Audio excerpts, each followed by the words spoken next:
It began with a look, too long to be innocent, too intense to be ignored. And in that fleeting moment, something irreversible took root. The town of Fair Hollow was the kind of place where nothing ever changed. Tucked away in rural Pennsylvania, it boasted quiet streets, 2 family-owned diners, and a single stoplight at the town center. Most residents were lifelong locals, churchgoers, PTA members, and Little League volunteers. Gossip moved faster than traffic, and appearances mattered more than truth. Catherine Moore, 39, was one of those people you'd expect to know better. A single mother, she had lived in Fair Hollow all her life. Widowed young, she raised her daughter alone while juggling 2 jobs, one at the high school cafeteria and another cleaning offices after hours. Everyone in town respected her quiet strength. She wore her hair in a bun, drove a dented blue Honda, and was rarely seen without a tote bag stuffed with paperwork and half-eaten snacks. Her daughter, Ava, had just turned 17. Bright, athletic, and headstrong, Ava was in her final year at Fair Hollow High. She had dreams of studying psychology in college, possibly out of state.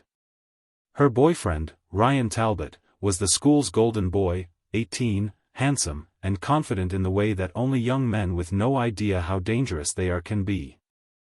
He had dimples, a charming smile, and a knack for making people feel seen. Even Catherine. It started harmlessly. Ryan would come over for dinner, laugh at Catherine's dry jokes, help wash dishes. He'd stay late, saying goodbye to Ava with a quick kiss before lingering a little too long in the kitchen. Catherine told herself it was nothing. She hadn't felt wanted in years. Not since Ava's father died in a car crash when Ava was just 5.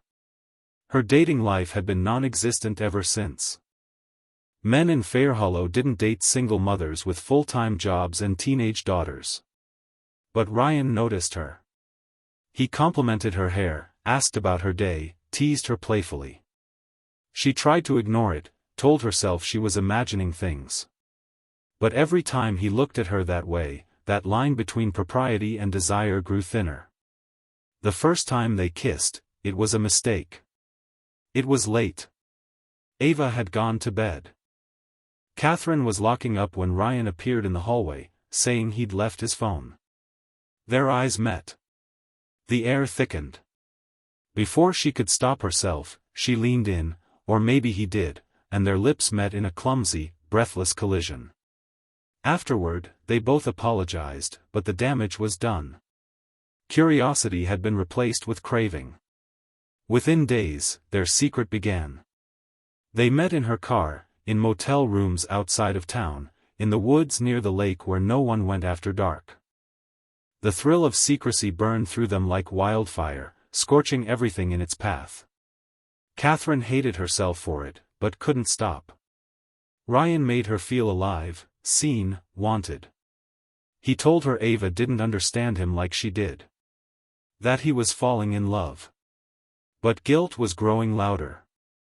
Ava began to change. She became moody, suspicious.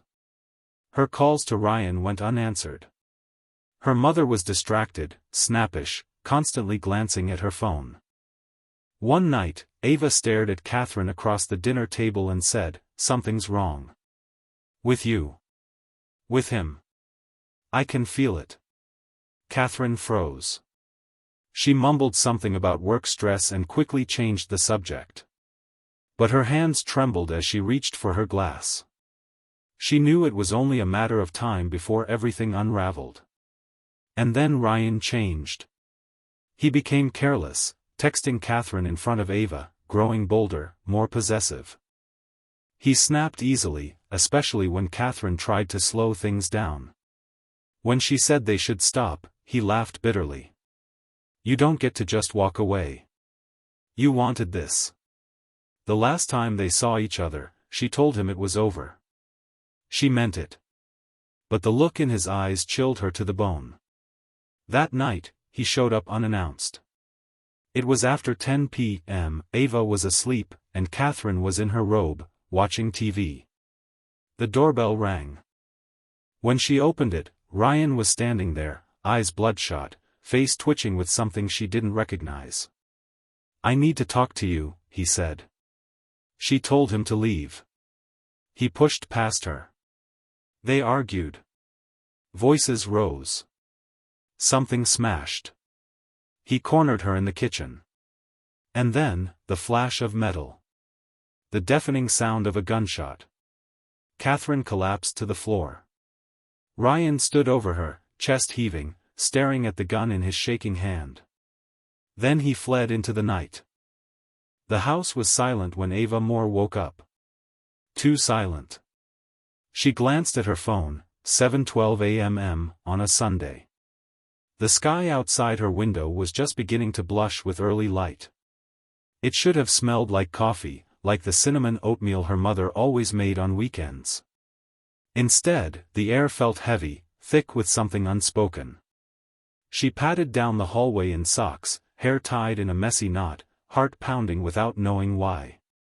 The living room was empty. The kitchen light was still on. Then she saw the overturned chair. The shattered coffee mug on the floor. And a smear of something dark leading toward the back hallway. Her breath caught in her throat. "Mom?" Silence. She followed the trail, trembling, her legs unsteady. The hallway was cold, the kind of cold that didn't come from the weather. It crept into your bones. And then she saw her. Catherine lay sprawled on the tile near the back door. Her eyes were open, but lifeless. Blood pooled beneath her head, soaking into the sleeve of her robe. One hand was outstretched toward the door, the other curled near her chest, fingers smeared with red. Ava screamed, a raw, primal sound that echoed through the house. She dropped to her knees beside her mother, shaking her, sobbing. "Mom! Mom!" No response. Ava fumbled for her phone and called 911, her voice cracking as she begged for help. "She's not breathing, there's blood, please, send someone, I think she's dead." Dispatch stayed on the line as Ava backed away, pressed into a corner, arms wrapped around her legs, rocking silently while the sirens screamed in the distance. By the time the first responders arrived, dawn had broken fully. The once quiet house was now flooded with flashing lights, boots stomping through the doorway, radios buzzing with clipped commands. Detective Samuel Briggs was one of the first to arrive. A 52-year-old with graying hair and tired eyes, he had seen plenty in his 2 decades with the Fairhollow PD. But something about this case hit differently: the small-town setting, the mother gunned down in her own home, and the teenager crumpled on the porch in shock. Briggs knelt beside Ava, speaking in a low, steady voice. "I'm so sorry, Ava. Can you tell me when you last saw your mom alive?" Ava shook her head. "Last night. I went to bed around 10. Everything seemed normal. She said goodnight, she was watching a movie." Briggs nodded. "Did anyone come over? Did you hear anything? Any arguments, loud noises?" Ava hesitated. I didn't hear anything. But," her voice wavered. "I think I know who did this." Briggs looked up sharply. "Who?" Ava's face twisted in pain. "Ryan." Briggs frowned. "Your boyfriend?" "Not anymore." Her eyes filled with tears. "Something's been off for weeks. He's been weird. And my mom, she started acting strange too. Distant. Anxious." She wiped her nose on her sleeve.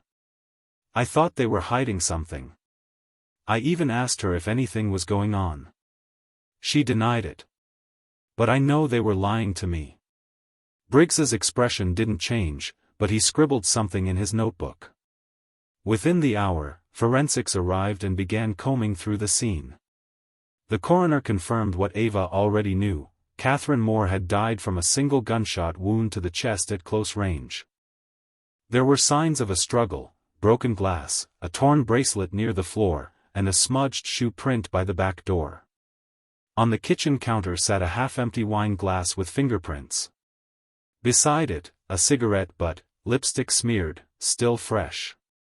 Outside, a trail of footprints led through the dew-covered grass and out toward the woods. It was clear, someone had fled the scene in a hurry. A neighbor, Mrs. Conway, told officers she'd heard a loud pop around 10:30 p.m. but assumed it was a car backfiring. She hadn't seen anyone leave, but her dog had barked like crazy around that time. As the scene was processed, the evidence began to speak. The torn bracelet was Ava's, she'd worn it to school the day before. But the cigarette butt? Catherine didn't smoke. Ryan did. Always the same brand, Maverick Reds. And that wine glass? Too much residue to be old. Fresh fingerprints, not Catherine's, not Ava's. Detective Briggs had seen enough to move forward. Ryan Talbot became their prime suspect. But where was he? That afternoon, a bolo, be on the lookout, was issued for Ryan's vehicle, a silver 2009 Ford Escape. He hadn't shown up at school. His phone was off. His parents hadn't seen him since Saturday evening. Fair Hollow wasn't the kind of town where people disappeared. But Ryan had vanished into thin air. As officers tracked his usual hangouts, Briggs sat down again with Ava, this time at the station. "I need you to be honest," he said gently. "Was your mom involved with Ryan?" Ava's breath caught. Her face crumpled, as if the weight of everything finally became too much. "I think so," she whispered. "I found a message once. On her phone. It was from him. It said, 'I miss you already.' I asked her about it, and she said it was nothing. But I knew. I knew." Tears rolled down her cheeks. "I think they were having an affair." By Monday morning, Ryan Talbot was officially a fugitive. The entire town of Fair Hollow buzzed with disbelief. The same boy who used to help old ladies carry groceries, who smiled in every yearbook photo, who quarterbacked the high school football team just last fall, was now the main suspect in a brutal murder. Detective Briggs stood in the station's briefing room, a map of the county spread out on the wall, marked with pins and notes. "He's on foot or laying low somewhere," Briggs told the officers. "Vehicle hasn't been seen since Saturday. Family says he took his phone charger but left his clothes. Might have packed light. Maybe just enough to get gone fast." Ryan's parents, Michael and Cheryl Talbot, had come involuntarily the night before. They were cooperative, but clearly shaken. Cheryl's hands trembled as she clutched her purse, and Michael, a man known for his calm demeanor, kept running his hands through his graying hair. "He left Saturday night," Michael said. "Said he was going to hang out with some friends. We didn't think anything of it. He hasn't come back." When Briggs asked if their son had ever shown violent tendencies, Cheryl was quick to shake her head. "Never. Ryan's a good kid. He's polite. He helps around the house. This has to be a mistake." But Michael was less certain. "There's been something off," he admitted. "Lately. He's been moody. Got into a fight at work last week. Never told us why. And he's been obsessed with his phone. Always texting, acting nervous." Briggs leaned forward. "Did you know about the affair?" Both parents froze. "What affair?" Cheryl's voice cracked. "Between Ryan and Catherine Moore," Briggs said, watching their faces. Michael's expression darkened. Cheryl went pale. She shook her head. "That's not possible. She's Ava's mother. That would be." But Michael said nothing. Just stared at the table, jaw clenched. "We believe it started a few months ago," Briggs continued. "And ended recently. Violently. We have evidence placing him at the scene. We just need to find him." Later that day, Ryan's car was found abandoned 2 towns over, parked behind an old service station off Route 14. The interior was clean, wiped down, but forensics pulled partial prints from the steering wheel and door handle. Confirmed, Ryan had driven it there. Inside the glove box, detectives found a crumpled receipt from a gas station dated Saturday at 9:43 p.m. Less than an hour before the estimated time of Catherine's death. Next to it, a half-empty pack of Maverick Reds. Outside the car, in the dirt, were fresh tracks, boot prints leading into the nearby woods.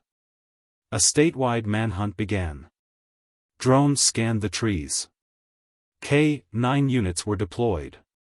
Helicopters circled. Officers combed through wooded trails, cabins, and abandoned sheds. News vans lined the roads, their reporters spinning stories of love, betrayal, and murder in a quiet American town. And still, no sign of Ryan. Back in Fair Hollow, Ava was living with her aunt, too traumatized to return home. She barely spoke, except in short bursts when detectives asked questions. Most of the time, she stared into space, clinging to her mother's favorite sweater. Her life had collapsed in 3 days. Her boyfriend was now the man who had killed her mother. And the worst part? She blamed herself. "I brought him into our home," she said once, voice hollow. "I trusted him." Briggs wanted to believe the case was nearing its end. That they'd find Ryan holed up somewhere, scared, desperate, maybe ready to confess. But there was one thing still bothering him. Why the gun? Ryan had never owned one. No one in his family hunted. None registered in his name. No sign of a weapon at the Talbot residence or in the car.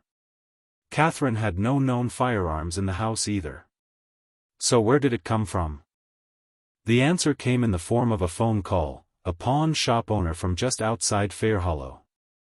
He'd seen Ryan on Saturday afternoon. Said the kid looked tense, kept glancing at the door. Bought a .38 snub-nose revolver, cash, no questions asked. He even had the sales slip. Now it was official, premeditation. Ryan hadn't just lashed out in the heat of the moment. He'd planned this.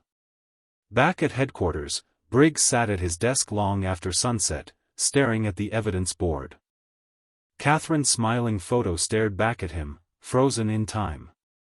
Below it, crime scene shots, the shattered glass, the wine-stained floor, the trail of blood.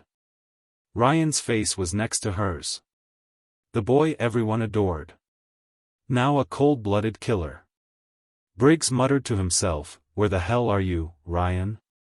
For days had passed since Catherine Moore was murdered, and Ryan Talbot was still missing. The longer he stayed gone, the more dangerous he became in the public's eyes. Rumors spiraled: he'd fled the state, he'd killed himself in the woods, he'd gone to live off-grid with survivalists. Everyone had a theory. But no one had answers. Detective Briggs was starting to feel the weight of failure. "Someone's helping him," he muttered during one of the morning briefings. "No way he's surviving this long on foot with no supplies." They'd combed through Ryan's inner circle, friends, ex-teammates, teachers, even his old summer job boss. Most seemed shocked, disoriented by the news. But one name stood out: Logan Price. Logan was Ryan's closest friend since childhood, the quieter one, known for tagging along in Ryan's shadow. He hadn't been at school all week, citing sickness, but when officers arrived at his house, they found him pale, sweaty, and visibly rattled. Briggs sat across from him in the living room. "Logan," he said gently, "we're not here to make trouble. We're here because someone's dead. Your best friend is missing, and we think you know where he is." Logan's eyes darted around the room. "I don't," he whispered. Briggs leaned in. "You sure? Because we found text messages from him to you, Saturday night. I messed up. I need a place." That was at 11:08 p.m., less than an hour after the shooting. Logan's mouth opened, then shut again. "Look," Briggs continued.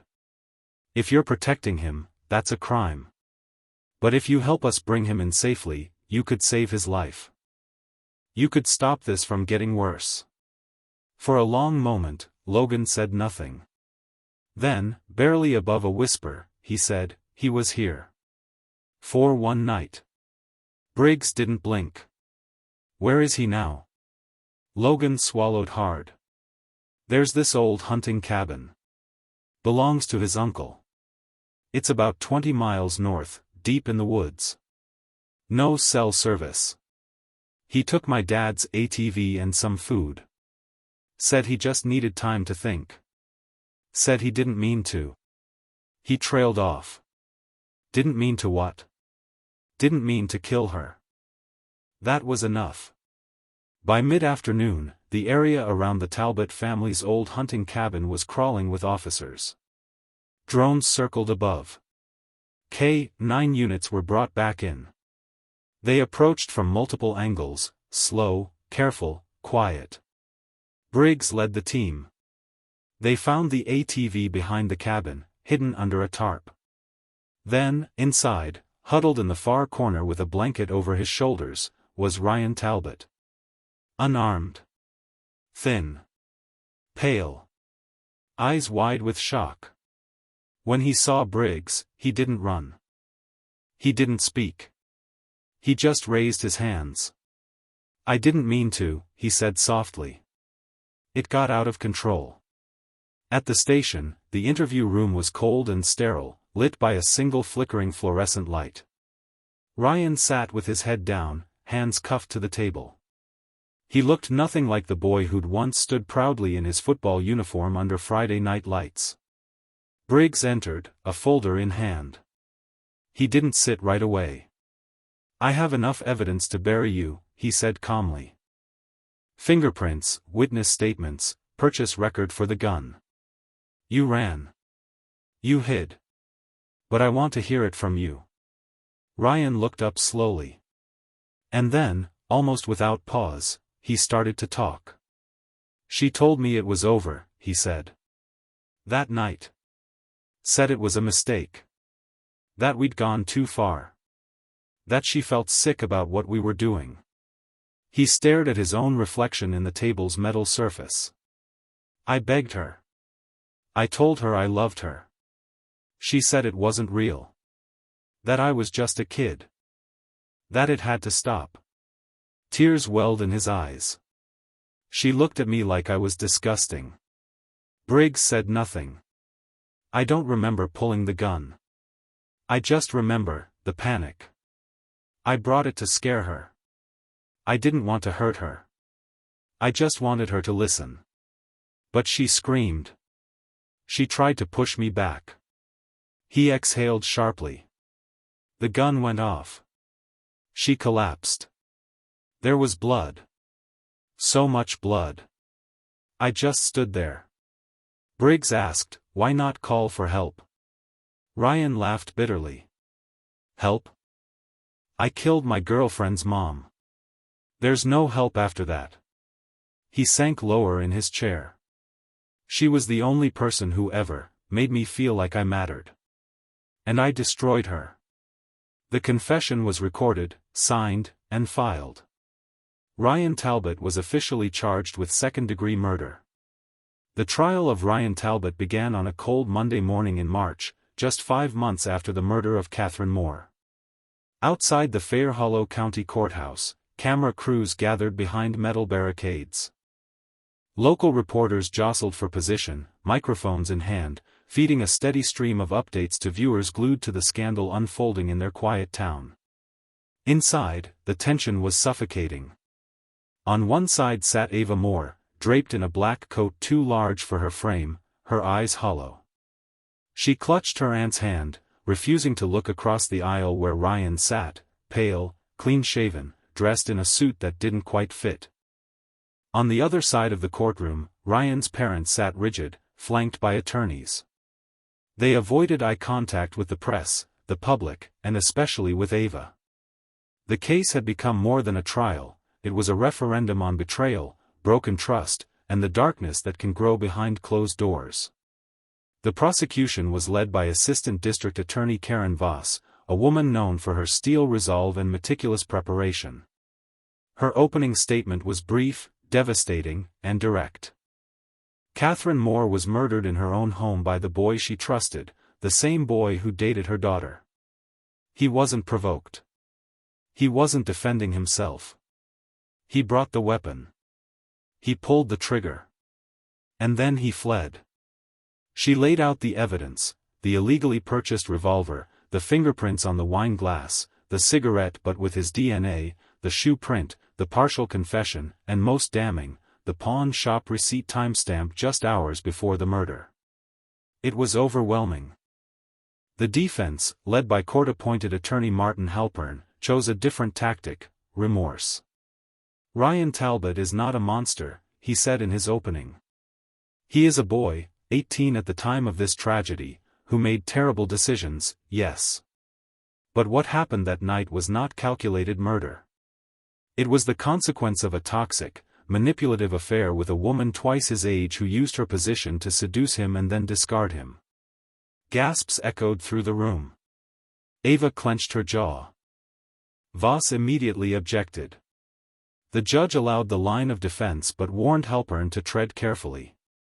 The trial unfolded over 5 grueling days. Forensic experts described the blood splatter patterns, the trajectory of the bullet, the time of death. The .38 revolver, found wrapped in a towel near the cabin where Ryan was arrested, was confirmed as the murder weapon. Text messages between Ryan and Catherine were read aloud, some flirty, others heated, ending with her message on the night of her death: "This can't happen again. It ends tonight." Ryan had replied simply, "We'll talk." Logan Price, Ryan's best friend, was called to the stand. His voice shook as he described Ryan showing up at his house after the murder, covered in sweat, eyes wild. He said he messed up. He didn't say what he did. But he asked me to lie for him. I couldn't. When Ava was called, the room fell silent. She took the stand with trembling hands. Her voice cracked as she described the weeks before the murder, how Ryan had changed, how her mother became distant, how she found the text messages. "She betrayed me," she said softly, "but she didn't deserve to die." Then she turned to Ryan. "And you didn't love her. You just didn't want to lose control." Ryan looked down. When the prosecution rested, the defense called only one witness, Ryan himself. On the stand, he wept. He said he was sorry. That he'd loved Catherine. That he'd panicked. "I didn't go there to kill her," he said. "I just wanted to fix things. I thought if I could talk to her, she'd change her mind. But she was cold. She told me to leave. She said it was all a mistake. That I was a mistake." He paused, voice breaking. "I didn't mean to pull the trigger. I swear to God." In closing arguments, Voss didn't shout. She simply looked at the jury and said, "Whatever pain he claims he felt, Catherine Moore is dead. A mother. A woman. Shot in her own home. This wasn't passion. It was punishment." The jury deliberated for 2 days. When they returned, the courtroom fell still. Ryan Talbot was found guilty of second-degree murder. The judge sentenced him to 35 years in prison, with the possibility of parole after 25. As he was led away in cuffs, Ryan looked over his shoulder, not at his parents, not at the press, but at Ava. But she had already turned her face away. When the courtroom emptied, the silence left behind was louder than the verdict. Reporters scrambled to broadcast breaking updates, headlines flashing across local and national networks: "Teen lover sentenced in shocking small-town murder. Ryan Talbot gets 35 years for killing girlfriend's mother." But inside the Moore household, what remained of it, there were no headlines. Only echoes. Ava returned to her aunt's house that night and locked herself in the guest room. She didn't speak. She didn't cry. She just lay on her side staring at the wall, still wearing the black coat she'd worn in court. The trial was over. But nothing felt resolved. Her mother was still gone. Ryan was still the boy she had once imagined a life with, and now he was a convicted killer. She had sat in the gallery, watched him cry on the stand, and tried to remember the boy who once carved her name into a tree behind the school. But all she could see was blood. Her mother's body on the floor. The broken glass. The silence that followed. That's what grief felt like now, not sadness, but hollowness. Detective Samuel Briggs stayed late at the station the night of the verdict. He'd solved the case. Got the confession. Saw justice served. So why did it still feel like failure? He looked again at the case file, not because he needed to, but because it was hard to let go. Photos of the scene. Text threads. Forensic reports. A timeline that made sense on paper, but not in the heart. He couldn't stop thinking about Catherine. She hadn't been perfect. She had crossed a line. She had betrayed her daughter. But she hadn't deserved to die. And Ryan? What made a boy with no record, no history of violence, turn into a killer? Was it obsession? Immaturity? Emotional manipulation? Or had he simply mistaken lust for love, and when it vanished, lashed out at the one person who made him feel special? Briggs didn't know. But what he did know was this: no one had come out of this hole. The town of Fairhollow struggled to move forward. Catherine's house stood empty for months. The front yard overgrew. A faded "for sale" sign creaked in the breeze. People whispered when they passed it. No one wanted to live where such a thing had happened. Ava withdrew from school and finished her senior year online. She didn't attend prom. Didn't walk at graduation. The milestone photos were missing from the yearbook, a blank space where her name should have been. The school counselor said she was dealing with complex trauma. Her friends didn't know what to say, so most said nothing at all. Her aunt tried to help, cooking meals, suggesting therapy, reading prayers aloud at night. But Ava's eyes rarely met hers. She was there in body, but her soul had retreated into something unreachable. The once vibrant, sarcastic girl now floated through days like a ghost. And every now and then, late at night, she'd reach for her mother's old bathrobe. She'd curl up on the couch in it, bury her face in the fabric, and try to remember the last time her mother smiled, really smiled. But all she could see was that night. The blood. The betrayal. The silence that followed. Ryan Talbot was transferred to a state correctional facility 2 hours away. He was placed in protective custody due to his age and the media attention. There, in a cell barely large enough to stretch his arms, he began what would likely be the rest of his life behind bars. He didn't fight the sentence. Didn't appeal. Didn't speak to reporters. Occasionally, he wrote letters to his parents, brief, emotionless, just enough to let them know he was alive. They visited once, early on. His mother wept the whole time. His father never came back. Ryan didn't ask about Ava. Didn't mention Catherine's name. To the guards, he was quiet. Withdrawn. Obedient. He read books. Worked kitchen shifts. Kept to himself. But there were moments, rare, fleeting, when he'd stare out through the tiny window of his cell and whisper her name, Catherine. No one ever heard. And no one ever answered. 1 year later, the town of Fairhollow had changed, but not in ways you could see on a map. The sidewalk still wound past quiet porches. The diner still served the same pancakes. The same Sunday sermons echoed from the church bell tower. But there was a stillness now. A hesitation in the way people greeted each other. A quiet lowering of eyes when the Moore or Talbot names were mentioned. Catherine Moore's grave sat beneath an old willow tree in the local cemetery, marked with a simple stone, "Beloved Mother." Gone too soon. Flowers appeared often, though no one ever saw who left them. Ava had moved away in the fall, enrolling in a community college in a town where no one knew her name. Her aunt helped her pack, the silence between them soft, respectful, almost ritualistic. "I'm proud of you," her aunt had whispered at the train station. Ava had nodded but said nothing. She wasn't leaving for a fresh start. Just for space. She kept to herself in her new town. Told no one what had happened. When people asked about her family, she changed the subject. Some wounds were not meant for sharing. Not yet. But the ghosts followed her. She still heard the gunshot in her sleep. Still saw her mother's hand reaching toward the door. Still dreamed of Ryan's face, sometimes the boy she once loved, other times the man who destroyed everything. In therapy, she called them flash frames. Moments her brain wouldn't release.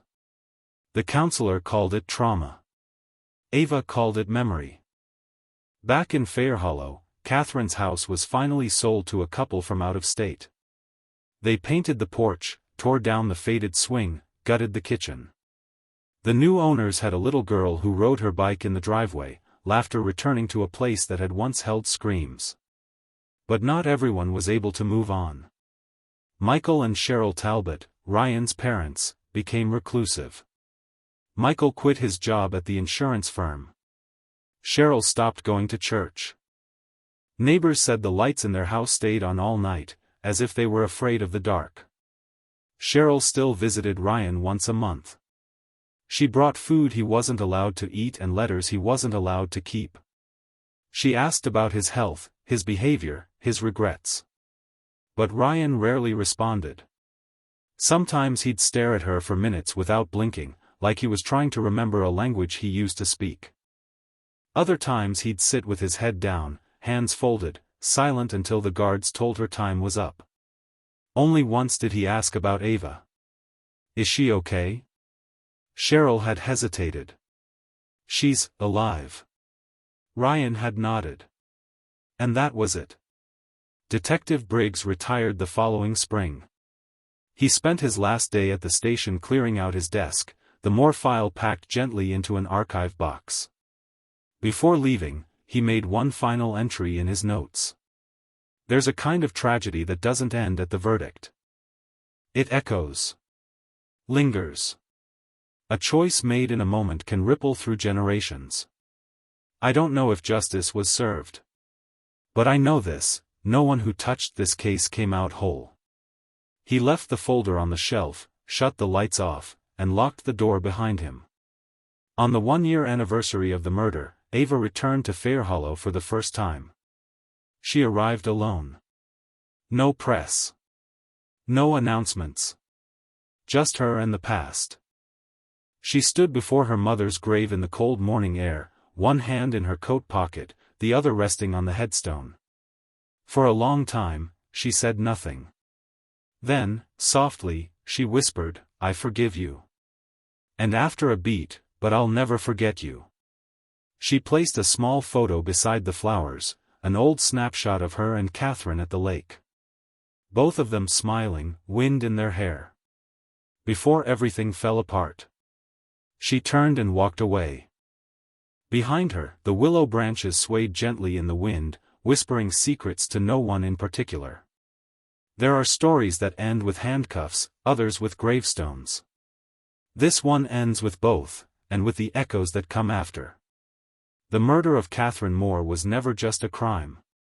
It was a collapse, of trust, of family, of the line between love and possession. It reminded Fair Hollow, and anyone watching from beyond its borders, that the most dangerous betrayals often grow in places that feel safe. She was a mother, imperfect but loving. He was a boy, charming but reckless. Their secret, reckless, selfish, perhaps even doomed from the beginning, grew in the shadows until it became something neither of them could control. And when it ended, it did not end quietly. Ryan Talbot will serve most of his life in prison. He will carry the label of murderer, a title that will follow him long after he is released, if he ever is. But more than that, he will carry the knowledge of what he took. Not just Catherine Moore's life. But Ava's future. Ava, the girl who lost everything, her mother, her home, her sense of safety. She was the silent survivor of a love triangle she never consented to. And she is still standing. She carries the burden of truth now, the kind that never fades. But in time, perhaps, she will also carry something else, healing. Because even in the ashes of tragedy, something new can grow. Not clean. Not easy. But real. Fairhollow has gone quiet again. The headlines have moved on. The cameras are gone. But the story remains, passed in hushed whispers between neighbors, written into the town's memory like a scar. And in that memory, Catherine Moore is not just the woman who died. She is the woman whose life, and death, reminded everyone that desire, when twisted by secrecy and fear, can be just as fatal as any weapon.